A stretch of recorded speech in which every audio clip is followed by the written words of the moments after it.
Seorang satpam tiba-tiba mendatangi bos dan memintanya pura-pura menjadi pacarnya. Ia langsung memakai jas bosnya itu dan menerima telepon ayahnya. Ia perkenalkan bosnya itu sebagai pacarnya. Ternyata ayahnya sedang sakit dan berjanji akan membawa pacarnya menemuinya. Ia juga berharap ayahnya tidak khawatir tentang biaya rumah sakit karena dia adalah seorang sarjana dan gajinya puluhan ribu yuan. Sang bos heran mendengarnya dan ia pun menutup teleponnya. Setelah menelpon, ia meminta maaf pada bosnya dan mengembalikan jas itu dan pamit pergi. Namun, bos menghentikannya. "Saya dengar tadi kamu adalah lulusan Universitas Tsinghua?" Dijawab iya. "Lalu mengapa kamu bekerja sebagai satpam?" tanya bosnya. "Ketika saya wawancara kerja di perusahaan ini, manajer berkata perusahaan hanya menerima karyawan yang tinggal di kota, dan saya berasal dari desa." Bos kaget mendengarnya. Tapi, manajer berkata karena saya lulusan terbaik, jadi dia menerima saya sebagai satpam. Bos tambah kaget, itu tidak ada di peraturan perusahaan ini. "Lalu siapa namamu?" "Zheng Xiaozi," jawabnya. Bos makin kaget. "Saya hafal semua nama karyawan di sini. Ada yang bernama Zheng Xiaozi, dia ahli dalam membuat perencanaan. Kamu yakin namamu Zheng Xiaozi? Saya sudah 6 bulan di sini tapi masih magang.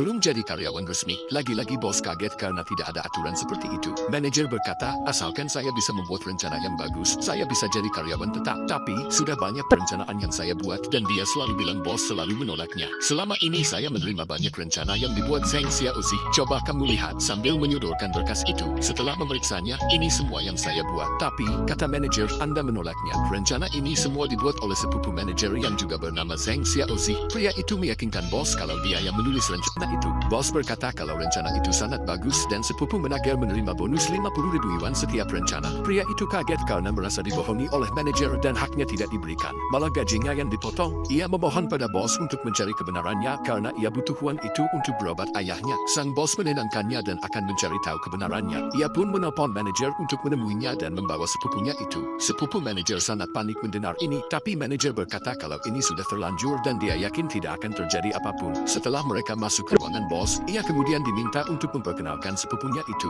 Dan dengan bangganya manajer berkata sepupunya ini dia rekrut dari luar negeri. Kemudian pria itu pun memperkenalkan dirinya. Bos kemudian bertanya tentang kemampuan sepupunya itu, dan manajer menjawab kalau dia pandai menulis perencanaan. Bos kemudian menyuruhnya menjelaskan tentang produk baru mereka. Tapi, saat pria itu mau mengambil berkas di meja, bos menyuruhnya menjelaskan tanpa melihat berkas. Pria itu pun melakukannya tapi hasilnya kurang memuaskan. Akhirnya penjaga keamanan diberi kesempatan menjelaskan produk itu dan dia berhasil. Bos lalu memarahi manajer dan kecewa karena dia menaruh orang berbakat menjadi penjaga keamanan. Manajer protes karena bos memarahinya demi orang desa ini. Bos berkata apa salahnya menjadi orang desa. Dia pun menyuruh mengembalikan uang 600.000 yuan untuk Zheng Xiaozi serta memecat manajer dan sepupunya. Manajer tidak terima dipecat seenaknya. Namun, bos tidak peduli dan tetap menyuruh mereka berdua keluar dari ruangannya. "Apa menurutmu ini adil?"